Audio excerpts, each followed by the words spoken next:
안녕하십니까. 숭실사이버대 박준우 교수입니다. 이 시간에는 잘못 제가 강의하면은 욕먹을 그 내용의 그 강의가 되겠는데, 그렇다고 제가 잘났다라고 그러는 게 아니고, 제가 이제 오랜 동안 뭐 아마 우리나라 부동산 전문가분들은 얼마나 됐는지를 전부 아실 텐데, 이렇게 하다가 보니까 좀 마음에 안 드는 것이 있어서 제 개인적인 얘기다, 또 개인적인 컴플레인이다, 이렇게 생각을 하시고, 특히 전문가 여러분들 명예나 권위를 손상할 마음은 추호도 없으니 오해하시지 마시고 잘 좀 봐주시기 바랍니다. 또 많은 전문가분들이 많이들 보고 계시니까, 자, 코로나19와 토지 그랬는데, 사실은 제가 이걸 언제든지 강의하기 전에 유튜브에서 제가 최고는 아니니까 어떤 분이 어떤 좋은 얘기 했나, 또 써먹을 거는 없나, 이렇게 해서 이제 들여다보는데 토지에 관련된 분은 한 분도 없으시더라고요.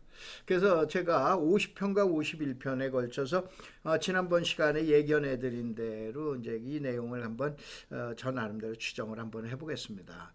우선은 국민에게 이제 겁박을 준다라고 그러죠. 아까 얘기한 대로 잠깐 유튜브를 다 이렇게 살펴봤더니 막가파 부동산 전문가가 있는 것 같습니다. 그래서 1998년은 국내에 이제 외환위기고, 2008년도에 세계 버블 위기고, 2020년도에 인류에 대한 생존 위기라고 제가 한번 용어를 한번 만들어 봤습니다. 여러분 다 아시죠? 그래서 그런데 이게 뭐냐면은, 자, 우리 모 종교 단체 모양 위기 때에는 이상하게 이를 평정하기 위한 영웅도 탄생하지만, 위기 때는 이상한 사람들이 왜 그렇게 많이 나옵니까? 여러분 아마 인생을 얼마큼 사셨는지 모르지만 여러분들도 아마 많이 겪어봤을 거예요. 도대체 말 같지도 않은 얘기를, 특별히 요즘 아직 그 국회의원 선거가 며칠 앞둔 거, 한 일주일 정도 앞당겨 놓고 있는데, 여러분 잘 아시지만 아주 허무맹랑한 그러한 공약을 거른 데들도 있죠. 그 위기 때마다 나오는 부동산 전문가들인데, 자, 이런 시국에서 30년 동안 써먹은 소매서 수요, 공급, 금리, 유동성, 일본 부동산을 울고 겁을 주는데, 이게 제가 바로 들은 얘기예요. 정확하게 하면 그걸 한 5, 6년을 저는 들었습니다. 그래 놓고 이번에는 10억 아파트가 2억까지 떨어진다라고 그래요. 얼마 전에 이름을 뭐 이분 얘기를 해도 괜찮죠. 김광수 경제연구소 그때 당시에 부소장으로 계셨던 선대인 그 부소장님께서 아파트 가격이 절반이 된다라는데, 그분 맹신하셨던 분들 어떻게 됐어요? 지금 혹시 쪽박 차고 계시지는 않겠죠? 그런데 바로 뭐냐면, 이런 사람들이 평상시에는 조명을 못 받다가 이상하게 세상이 어지러우면 이런 사람들의 말이 맥혀 들어가는 게 이게 참 이상한 거예요. 그런데 바로 뭐냐면, 이번에는 저 선대인 그 부소장보다 더 합니다. 10억짜리가 2억이 된대. 그러면 이분은 도대체 경제 전문가예요? 어디 우리 서울대 경제학과에다 하버드대 뭐 MBA 과정이십니까? 아니면 도대체 경제 전문가가 아니면 부동산 전문가예요? 아니면은 나라 문 닫아라, 대한민국 문 닫자고 이렇게 겁을 주는 간첩 아니에요? 이거 혹시?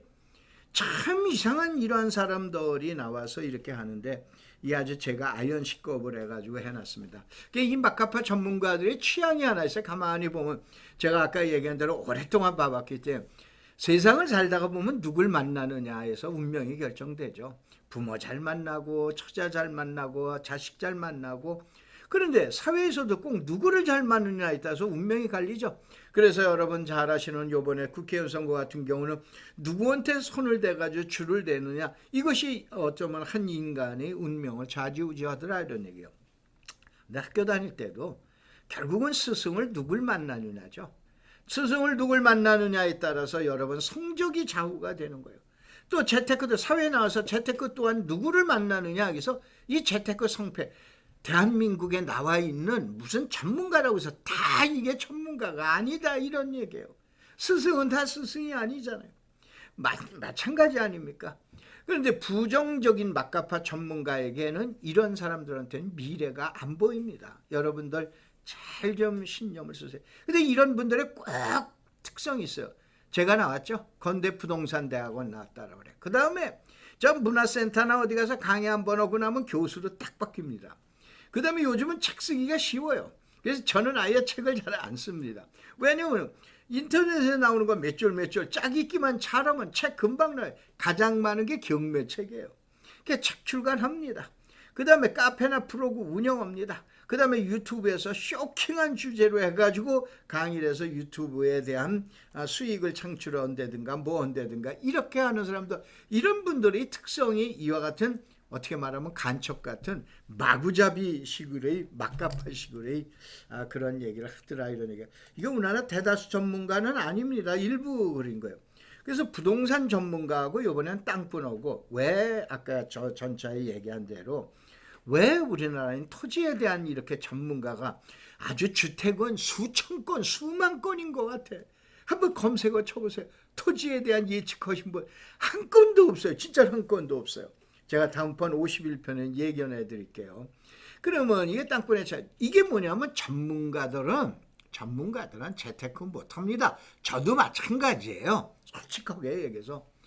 전문가들보다는 누가 하냐? 복부인이 잘하는 거예요. 땅꾼이 잘하는 거예요. 근데 땅꾼이 어디에서 저 지혜를 얻는다? 전문가한테 얻는 거예요. 그게 어느 전문가를 만나느냐예요. 그 전문가라는 건 뭐냐면 문제점을 쪽지게. 여기는 무슨 문제가 있어. 근데 땅꾼은 뭐냐? 문제점 안 찾아. 얘가 앞으로 돈 되냐 안 되냐. 보는 시각이 다른 거예요. 그런데 여러분들은 나를 비롯해서 많은 대학 교수나 또 아니면 부동산 재테크 전문가들한테 가가지고 물어보죠. 근데 그 사람들은 단점 잘 잡아내는 사람이야. 차라리 저 강남에 복부인 하나 잡고 있는 것이 100번 더 낫습니다. 이 전문가들은 과거에서 현재까지는 잘 맞춰요. 근데 땅꾼은 과거는 안 따져. 과거를 묻지 마세요. 미래를 따집니다. 그래서 이게 뭐냐면 전문가는 늘 부정적인 생각이 먼저 앞에 들어가서 왜냐 단점을 찾아내니까. 이게 부동산의 흠을 잘 잡아내는 게 전문가예요. 근데 땅꾼은 어떻게 되냐? 섬에서 복부인은 어떻게 되냐? 긍정적이에요. 그래서 부동산의 미래 가치를 잘 잡아내는 거예요. 무슨 얘기냐? 전문가를 신봉하지 말라라고 그러는 이런 뜻은 아닙니다. 근데 전문가들을 너무 과신하시지 마셔라. 왜 그러냐? 제가 바로 그 대상이기 때문에 그 말씀을 드린 거예요. 부동산 전문가님들 혹시 아니 그리고 제 방송 많이 보는 거 알고 있어요. 그래서 두 분이 꼭 들어오면은 이거 이렇게 딱딱 해서 두 분이 딱 누르시고 그러는데 속 좁게 살지 마시고 저도 속 좁게 살고 있습니다만은 널찍하게 살자고요. 자, 여러분들 도대체 위협하고 위험을 아세요?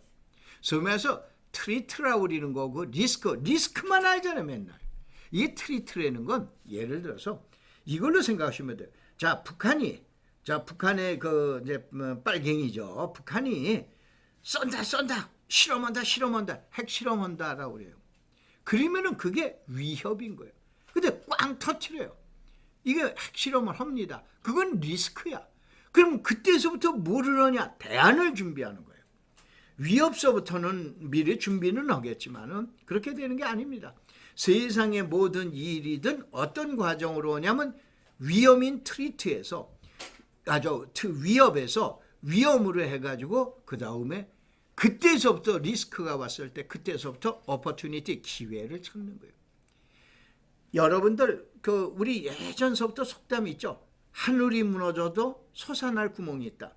요즘에 전문가들 오른다 내린다 그대로 간다 막 난리야.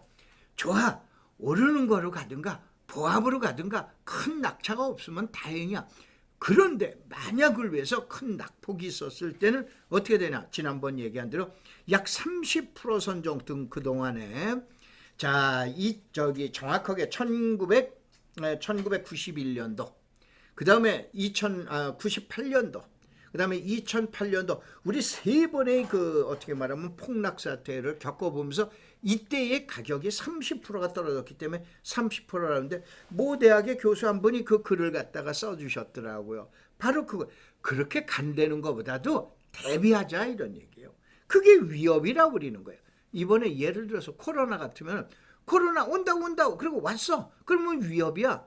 그 다음에 리스크까지 가잖아. 그러면 고점까지 가. 그게 리스크야. 그럼 그때서부터 오퍼튜니티 기회를 준비해야 돼. 그런데 거기다 대고 뭐라 그래? 아파트가 10억짜리가 2억이 된다라고 그래. 왜 정신? 그러니까 제가 간첩이라고 나라 망하려고 지금 그리는 거 아닙니까?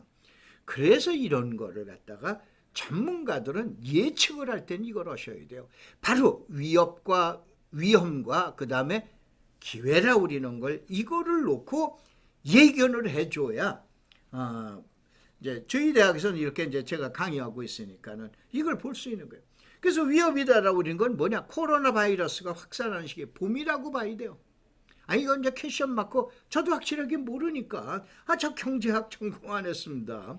바로 부동산을 전공을 했지. 위협이라고 그러는 건 뭐냐? 리스크다 이거예요. 이건 한 여름 정도 되지 않을까 보는 거예요. 그럼 이때서부터는 바로 뭐냐면은 수축 시기, 정점 시기를 지나서 수축 시기가 올라오잖아요.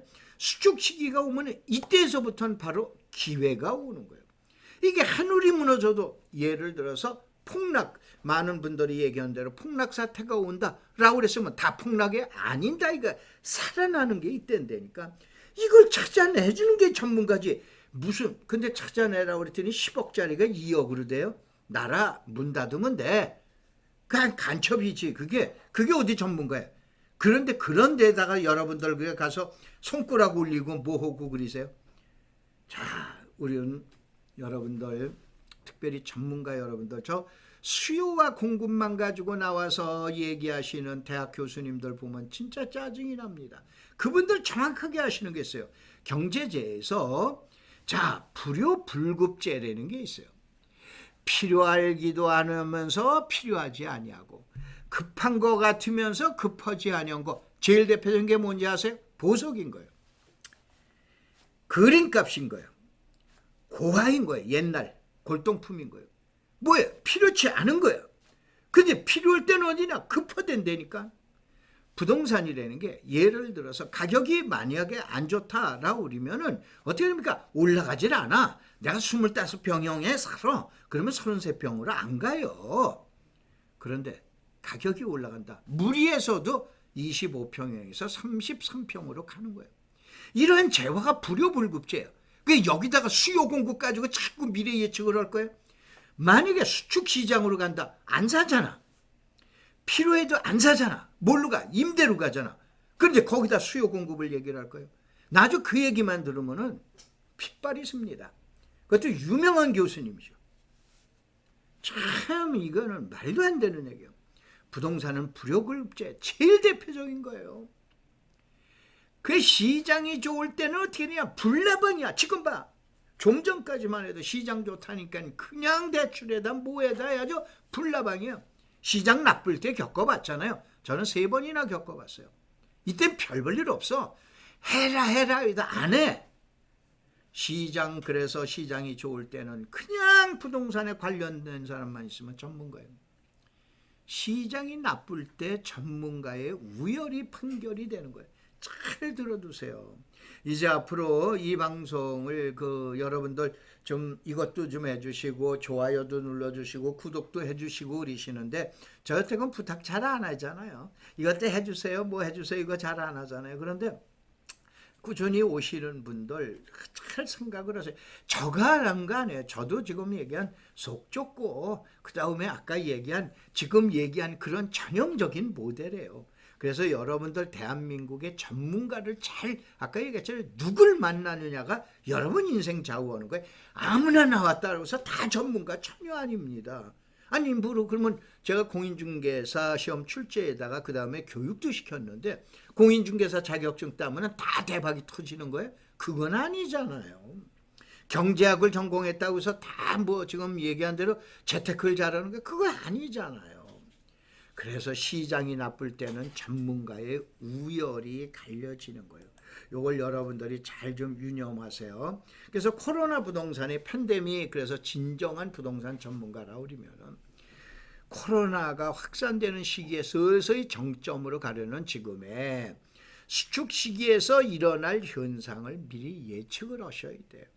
그리고 코로나 이후에 나타날 부동산 현상을 또 예측을 해야 돼요. 그래서 이때 부정의 미래가 아닌 긍정의 미래로 부동산을 갖다 봐야 됩니다. 왜냐? 제가 경험을 했잖아요. 인간이기 때문에 해낸다니까. 다만 낙폭이 어떻게 될지 아니면 일부 전문가들이 얘기하는 대로 그대로 갈지 어떨지 아직 모르잖아요. 그대로 가면 다행이야. 그 대신 거기에 일일이 비워주면 아유 그대로 가면 다행. 만약에 떨어진다면 얼만큼 떨어지냐? 그럼 떨어지는 폭이 크다. 그러면 그거에 대한 대비를 어떻게 해야 될 거냐? 마음가짐만 자세만 갖고 있으면 이겨나가는 거 아니에요. 하늘이 무너져도 솟아날 구멍 이땐다니까는요. 진정한 부동산 전문가라면은 이런 걸 예견을 갖다 해야 된다라고 우리는 그런 내용입니다. 자, 인생을 살아보니 걱정도 팔자예요. 평생 불안하게 온 사람은 미래로 불안하게 봅니다. 미래 희망을 가진 사람들, 지금의 불안을 이겨내고 미래를 이겨내는 사람들. 여러분들, 자, 성인이 되신 분들 책을 한번 읽어보죠. 그분 과정이 어떻게 되는 거예요? 가난을 이끌고 역경을 헤어나가면서 긍정적인 생각으로 나는 할 수 있다라고 우리는 그런 내용 가지고 한 거 아니에요. 이 또 강의 보면은 또 재미납니다. 강의에 가면은 겁주는 강의가 있어요. 대표적인 게 이런 땅 사지 마라. 나나도 그 사람 안 봅니다. 죄송합니다. 아까 얘기한 대로 전자에 말씀드린 대로 뭐 일부 뭐 이렇게 하죠. 그런 사람들 얘기하는 거지 대다수 그리는 게 아니에요. 그런데 부정으로 강의하는 거고 긍정으로 강의하는 게 어느 게 쉬울 것 같아요. 여러분 대담을 이제 정치인들이 대담을 하죠.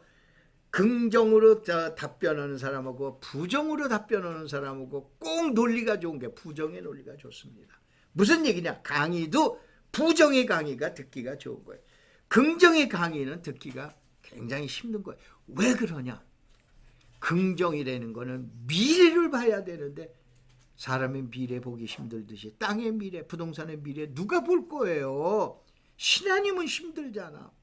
그러다가 보니까 대부분들의 많은 강의가 부정적인 강의인 거예요. 그게 전문가들이에요. 그게 강의란 희망을 주는 강의를 갖다 들으셔야 돼요. 알으셨죠? 그래서 이거는 저 얘기하는 거 아닙니다. 뭐 여러분들 주변에 많은 전문가분들이 있으니까 나는 이러한 전문가가 좋다라고 그러는 걸 여러분이 한번 염두하셔라라고 그래서 얘기하는 겁니다. 우선 여기에서 토지의 3대 습성이 있어요. 이제 서서히 결론으로 좀 내려가야 되는데 첫째 어떻게 되냐? 저는 이런 생각 없어요. 집값이 오르고 나면 땅값이 오르더라. 근데 부동산학개론은 집값 올라가면 땅값 올라간다고 그러는데 제일 대표적인 건요. 공인중개사님들 잘 아시잖아요.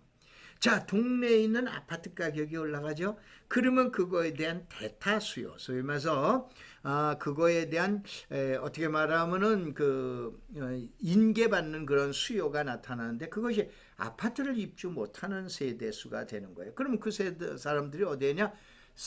준주택인 원룸이라든가 다세라든가 다가구 주택을 갖다 연립을 갖다 선호하게 된다.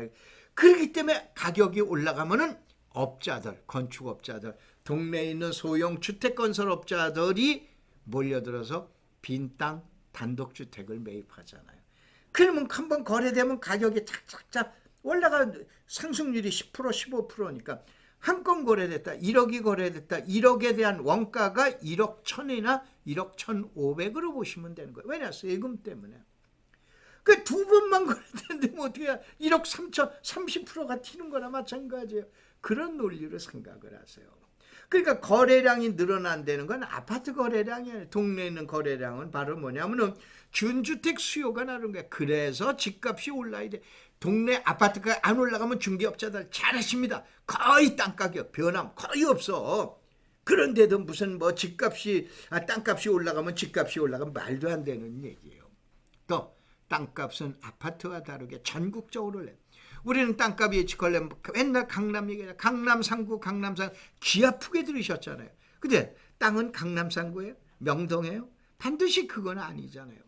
바로 땅값은 아파트와 다르게 전국적으로 올라가는 거예요. 그런데 지난번에 겪어봤죠. 10년 동안 어떻게 됩니까? 자, 전국에서 지방은 오르는데 수도권이 안 올라. 수도권은 오르는데 지방은 안 올라.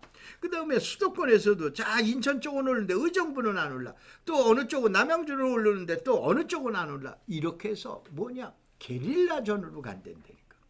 그래서 이런 지역적 땅값은 뭐냐? 개발정책이라는 이슈로 오르더라. 제가 이거를 51편에 제 나름대로 경험 가지고 여러분들 풀어드릴게요. 사실은 제가 이번이 개발론이기 때문에 이번 학기에 이제 저희 대학에서는 요거를 이제 강의를 이제 해줬습니다. 그래서 이제 지금 얘기한 대로 여기서 아파트는 도시의 부자 동네를 좋아하죠. 그냥 부자끼리 살라고 그러죠. 그 부자 동네에 축복을 내려줘. 그러니까 그 옆에 있는 다세대나 그 다음에 준주택은 결국은 축복을 덜 받게 되잖아요. 근데 땅은 아니야. 전국 방방곡곡을 다니면서 복을 나눠줘요. 그래서 특정한 인생을 갖다 이 특정한 사람들한테 복을 나눠주는 거예요. 다시 한번 주택은 부자 동네니 뭐니 특정한 한계가 있어요. 그런데 땅이라는 건 어떻게냐? 전국을 다니면서 결국은 하더라. 그래서 자 여기서 우리 하나 또 한번 봐볼 거예요. 하나 있어요. 한번 지금 요번에 51평 강의 전에 한번 보세요. 땅값은 15년 동안 딱 한 번 떨어집니다. 그 이유는 글로벌 리스크 2008년도 다음해인 2009년도에 공식 지가 기준 마이너스 1.42% 떨어지고 그 이후에 10년 동안 땅값은 계속 올라갔습니다. 주택가격은 실질적으로 2004년도가 저점이냐 2005년도 수도권 얘기하는 거예요. 지방은 또 아니죠. 이런 데가 나오고 있는데 땅값은 이러한 변화가 있어서 주택하고는 다르게 봐야 돼요. 그 다음에 하나 또 재미난 저 도표 한번 봐보세요. 자 2010년도 자료 이때 축복받은 데는 경기도 하남시, 인천 강화군, 인천 서구가 됩니다. 2010년도 6월 달에는 전남 신안군, 그 다음에 경기도 시흥시, 그 다음에 충남, 이때 당시는 군이었기 때문에 당진군, 그 다음에 2011년 1월 달에는 거제시, 하남시, 그 다음에 경남의 유명한 함안군, 그 다음에 6월 달에는 하남시, 시흥시, 그 다음에 창원에 있는 성산구. 그 다음에 이제 봐볼까요? 자, 2012년 1월 달에는 소사구, 전남 여수, 그 다음에 대구의 동구. 2012년 6월 달에는 연기군, 하남시, 그 다음에 여수시, 전남 여수시, 그 다음에 2013년도엔 세종시, 연수군, 평창군 그래 놓고 나와 있고, 그 다음에 저는 이제 토지 전문이라 이런 거 다 자료를 맞춰가지고 있죠. 2013년도 보면 하남, 원미, 예천 뭐 그래 놓고 6월 달에 뭐 또 그다음에 2014년도 그다음에 자 2015년도 상위 5개 지역 보면 전남 나주, 전남 구례, 전남 장성, 대구 달성, 대구 동구. 그래서 전남하고 대구가 두 도시가 두 군데 지역이 독식을 하게 됩니다. 이것이 2015년도 상위 5개 지역이에요. 그 다음에 2016년도 그 다음에 이런 걸 이제 나중에 51편에서 설명을 드릴게요. 그 다음에 2016년도 결국은 땅값의 결산을 갖다가 해봅니다. 요걸 빅데이터로 여러분한테 다 제공을 해드릴게요. 그 다음에 자 2017년도 표준 경시지가에서 지가 올라갔는데 요 다음 도표를 보면 재미납니다. 자 2006년서부터 2015년까지 10년간 전국의 땅값을 보면은 제주가 39.84%로 해서 제일 꼴찌로 갑니다. 10년간 전국의 꼴찌가 누구야? 제주도. 그런데 2015년도 6년서부터 어떤 상황? 전국에서 최고의 땅값이 또 상승을 하는 게 제주 아니에요. 그렇죠. 그러면은 이걸 다시 한번 주택을 갖고 있으면 강남 3구에 갖고 있어야 축복을 내리는데 조금 아까 보셨지만 전라도, 경상도, 충청도, 강원도, 경기도로 해서 전국을 돌아다니는 게 땅이더라 이런 얘기예요. 그러니까는 어쩌면은 여러분들이 이번이 만약에 위기다 좋아 그러면 기회가 온다니까 그 기회를 서울에서 찾는 거 아니야. 지방에서도 있댄다니까는요. 그래서 51편 강의를 한번 들어보셔.